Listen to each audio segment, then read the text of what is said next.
Berkah dalam Bapak Ibu, saudara-saudari yang terkasih dalam Tuhan Yesus. Berjumpa kembali dalam channel Via Loop, channel renungan dan pembinaan iman Katolik. Bersama saya, Bapak Yohanes Mastur, penyuluh agama Katolik, Bimas Katolik, Kementerian Agama Kabupaten Klaten. Tetap semangat dan sehat selalu. Minggu ini, Paskah kedua, tanggal 24 April 2022, adalah Minggu Kerahiman Ilahi. Gereja Katolik merayakan pesta kerahiman ilahi ini dengan memberi hormat dan bakti kepada kerahiman Tuhan Yesus Kristus. Bacaan sabda diambil dari Injil Yohanes 20 ayat 19 sampai 31. Demikian sabdanya. Ketika hari sudah malam, pada hari pertama minggu itu, berkumpullah murid-murid Yesus di suatu tempat dengan pintu-pintu yang terkunci, karena mereka takut kepada orang-orang Yahudi. Pada waktu itu, datanglah Yesus dan berdiri di tengah-tengah mereka dan berkata, "Damai sejahtera bagi kamu." Dan sesudah berkata demikian, ia menunjukkan tangannya dan lambungnya kepada mereka. Murid-murid itu bersukacita ketika mereka melihat Tuhan. Maka kata Yesus sekali lagi, "Damai sejahtera bagi kamu. Sama seperti Bapa mengutus aku, demikian juga sekarang aku mengutus kamu." Dan sesudah berkata demikian, ia menghembusi mereka dan berkata, "Terimalah Roh Kudus. Jikalau kamu mengampuni dosa orang, dosanya diampuni. Dan jikalau kamu menyatakan dosa orang tetap ada, dosanya tetap ada."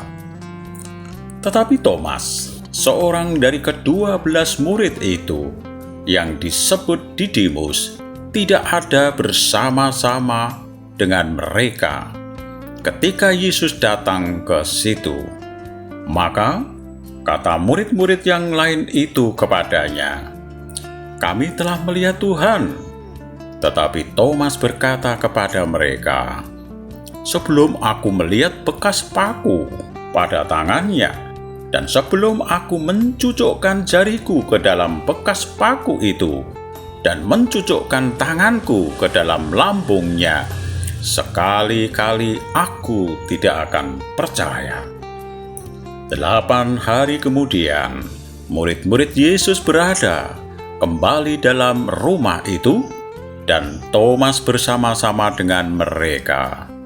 Sementara pintu-pintu terkunci, Yesus datang dan ia berdiri di tengah-tengah mereka dan berkata, "Damai sejahtera bagi kamu." Kemudian ia berkata kepada Thomas, "Taruhlah jarimu di sini, dan lihatlah tanganku. Ulurkanlah tanganmu, dan cucukkan ke dalam lambungku. Dan jangan engkau tidak percaya lagi, melainkan percayalah." Thomas menjawab, "Ya Tuhanku dan Allahku." Kata Yesus kepadanya, "Karena engkau telah melihat aku, maka engkau percaya. Berbahagialah mereka yang tidak melihat namun percaya." Memang masih banyak tanda lain yang dibuat Yesus di depan mata murid-muridnya, yang tidak dicatat dalam kitab ini. Tetapi semua yang tercantum di sini telah tercatat supaya kamu percaya bahwa Yesuslah Mesias, Anak Allah, dan supaya kamu oleh imanmu memperoleh hidup dalam nama-Nya. Demikianlah sabda Tuhan. Syukur kepada Allah. Bapak, Ibu, saudara-saudari terkasih dalam Tuhan Yesus, bicara kerahiman ilahi tidak terlepas adanya rencana besar Tuhan sejak manusia diciptakan, yaitu damai sejahtera bagi semua manusia, baik di bumi, di hati, dan akhirat kelak. Damai sejahtera bisa terjadi karena adanya kemurahan, belas kasih, dan kerahiman Tuhan sendiri. Dan di pihak lain, manusia harus mau bertobat, memperbaharui diri, dan mengandalkan Tuhan. Berlandaskan Biblis dan magisterium gereja, saya secara sederhana mencoba merenungkan rencana besar Tuhan lewat kitab suci, di mana Tuhan menghendaki, seperti salam Yesus dalam bacaan hari ini, yaitu manusia hidup dalam damai sejahtera atau hidup dalam keselamatan dan kebahagiaan. Kita lihat dalam Perjanjian Lama, Kejadian 1 ayat 1 sampai 31. Setiap kali selesai menciptakan, Tuhan melihat baik adanya. Artinya, apa yang sudah diciptakan Tuhan baik adanya, semestinya akan kembali kepadanya baik adanya, kalau bisa lebih daripada baik adanya.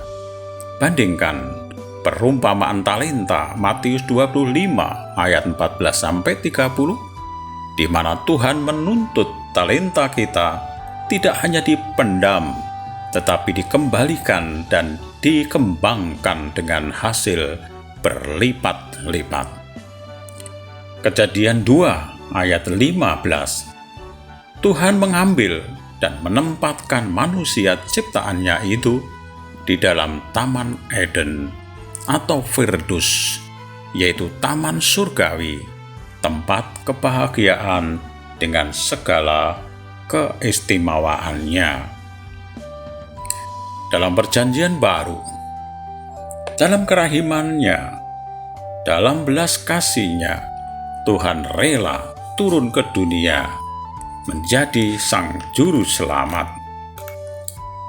Mulai kabar adanya Sang Juru Selamat akan datang yang diwartakan melalui para nabi, misalnya Yesaya 7 ayat 14, dan yang terlaksana pada Maria, Lukas 1 ayat 26-38.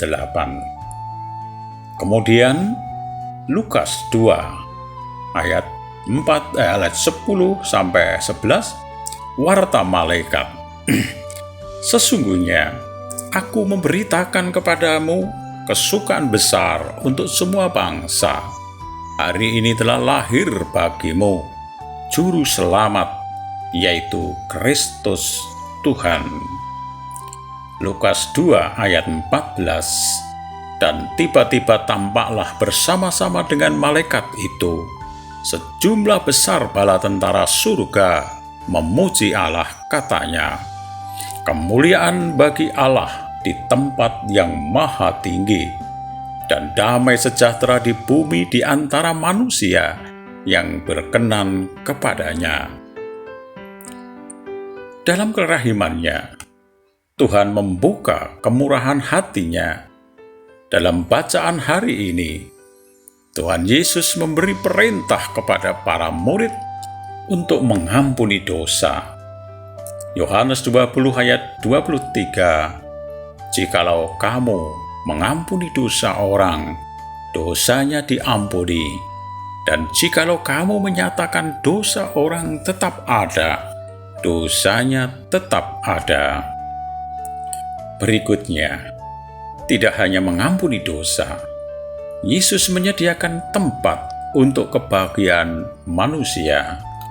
Kita lihat Yohanes 14 ayat 3. Dan apabila aku telah pergi ke situ dan telah menyediakan tempat bagimu, aku akan datang kembali dan membawa kamu ke tempatku, supaya di tempat di mana aku berada, di situ kamu pun berada. Inilah beberapa nas kitab suci yang menunjukkan bahwa Tuhan mempunyai rencana besar, damai sejahtera, kebahagiaan, dan untuk keselamatan manusia. Bapak, Ibu, Saudara-saudara yang terkasih dalam Tuhan Yesus, kalau Tuhan sudah menghendaki ada damai sejahtera, kebahagiaan, dan keselamatan, mengapa kerahiman Tuhan atau belas kasih Tuhan menjadi penting bagi manusia? Ada dua alasan pokok kerahiman Tuhan penting bagi manusia berdasarkan Injil Matius 6 ayat 12-13, yaitu: 1. Karena Tuhanlah yang empunya kuasa, Tuhan yang empunya kerajaan, dan Tuhan yang empunya kemuliaan untuk selama-lamanya. Matius 6 ayat 12. Alasan yang kedua, karena manusia tidak lepas dari pencobaan dan godaan-godaan yang jahat, sehingga menyebabkan manusia jatuh dalam dosa. Matius 6 ayat 13. Buktinya, dalam Perjanjian Lama, manusia pertama karena godaan jatuh dalam dosa. Kejadian 3 ayat 1-24. Kemudian manusia bisa menjadi jahat dalam kisah Kain dan Habil. Kejadian 4 ayat 1-16 dan sebagainya. Dalam Perjanjian Baru, perumpamaan anak hilang, Lukas 15 ayat 11-32. Kemudian perumpamaan bendahara yang tidak jujur, Lukas 16 ayat 1-9 dan sebagainya. Kalau sudah demikian, mana jalan menuju kerahiman Tuhan? Allah yang kita imani itu adalah Allah yang Maha Rahim. Ia sangat mengasihi kita, walaupun kita orang berdosa. Kita harus yakin bahwa Allah sungguh Maha Rahim dan mengundang kita datang kepadanya, walaupun kita telah mengkhianatinya. Bandingkan Lukas 15 ayat 11-32 tentang perumpamaan anak hilang. Paus Fransiskus dalam Misericordiae Vultus II mengatakan, kerahiman merupakan tindakan utama dan tertinggi dengan mana Allah datang dan menjumpai kita, dan Allah menjumpai kita melalui Yesus Kristus. Jadi, Yesus Kristus adalah kerahiman Allah bagi manusia demi keselamatan manusia. Lalu, gereja sebagai lembaga keselamatan yang didirikan Yesus itu memiliki tugas atau misi yang melanjutkan kerahiman ilahi itu dalam seluruh perutusannya, baik melalui kata maupun perbuatannya. Lalu bagaimana cara kita sebagai anggota gereja mewajahkan kerahiman ilahi itu dalam hidup sehari-hari? Paus Fransiskus menjawab itu dengan membuka kembali tradisi teologi moral Katolik tentang 7 karya jasmani dan 7 karya rohani sebagai tanda belas kasih yang ditulis oleh Lactantius, penulis Kristen kuno, berdasarkan khotbah di bukit Matius 5 ayat 1-12, penghakiman terakhir Matius 25 ayat 31-46, dan satu karya diambil dari kitab Tobit bab 1 ayat 17. Demikian 7 perbuatan karya kerahiman jasmani adalah: 1. Memberi makan kepada yang lapar. 2. Memberi minum kepada yang haus. 3. Memberi pakaian kepada yang telanjang. 4. Menyambut orang asing. 5. Menyembuhkan orang sakit. 6. Mengunjungi orang di penjara. Dan yang ketujuh, menguburkan orang mati. Ini diambil kitab Tobit. Lalu 7 perbuatan karya kerahiman rohani adalah: 1. Menasehati orang yang bimbang. 2. Mengingatkan para pendosa. 3. Mengajari orang yang tidak berpengetahuan. 4. Menghibur orang yang menderita. 5. Mengampuni yang melakukan ketidakadilan. 6. Menanggung dengan sabar mereka yang berbuat jahat kepada kita. 7. Mendoakan orang yang hidup dan yang sudah mati. Karya belas kasih itu masih berlaku sampai sekarang, sebagaimana dikutip oleh Paus Fransiskus dalam Bulla Misericordiae Vultus. Tetapi ruang lingkupnya harus diperluas dan disempurnakan. Paus Fransiskus dalam Misericordiae Vultus 9 menekankan, kita dipanggil untuk menunjukkan kerahiman, karena kerahiman pertama-tama telah memperlihatkan kepada kita mengampuni pelanggaran-pelanggaran menjadi ungkapan yang paling jelas dari kasih sayang yang penuh belas kasihan. Kadang-kadang betapa sulit tampaknya mengampuni.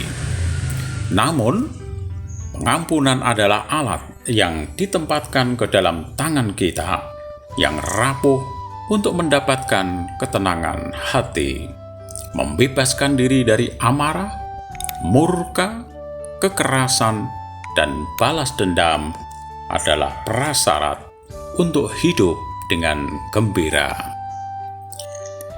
Minggu Paskah 2 ini ditetapkan sebagai hari perayaan kerahiman ilahi untuk gereja oleh Santo Bapa Paus Yohanes Paulus II pada tanggal 30 April 2000. Bersamaan dengan itu, Paus menyatakan Suster Maria Faustina sebagai seorang santa atau salah satu orang kudus dalam Gereja Katolik.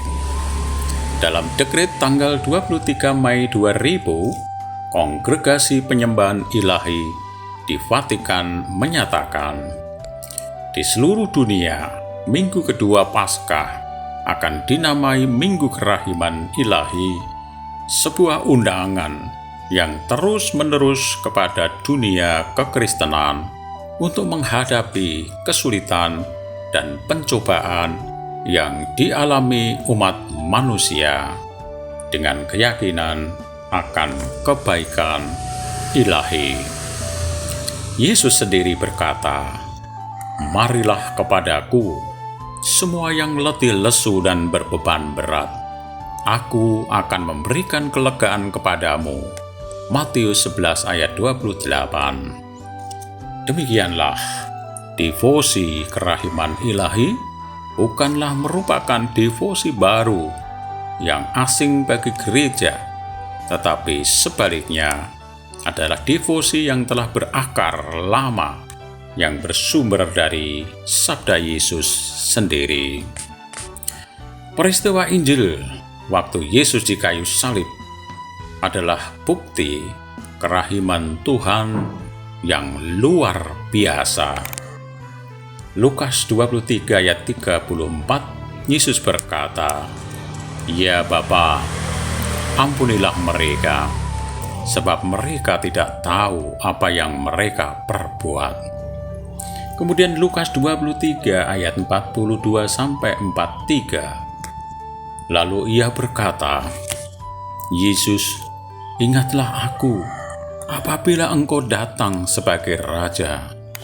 Lalu kata Yesus kepadanya, "Aku berkata kepadamu, sesungguhnya hari ini juga engkau akan ada bersama-sama aku di dalam Firdaus." Demikianlah renungan saya. Semoga memperteguh iman kita semua. Kemuliaan kepada Bapa dan Putra dan Roh Kudus, seperti pada permulaan, sekarang, selalu, dan sepanjang segala abad. Amin. Saya ingat lagu kerahiman ilahi dalam doa Taizé. Yesus, remember me. Yesus, remember me when you come into your kingdom. Yesus, remember me when you come into your kingdom. Yesus, ingatlah aku bila kau datang sebagai Raja. Yesus, ingatlah aku bila kau datang sebagai Raja.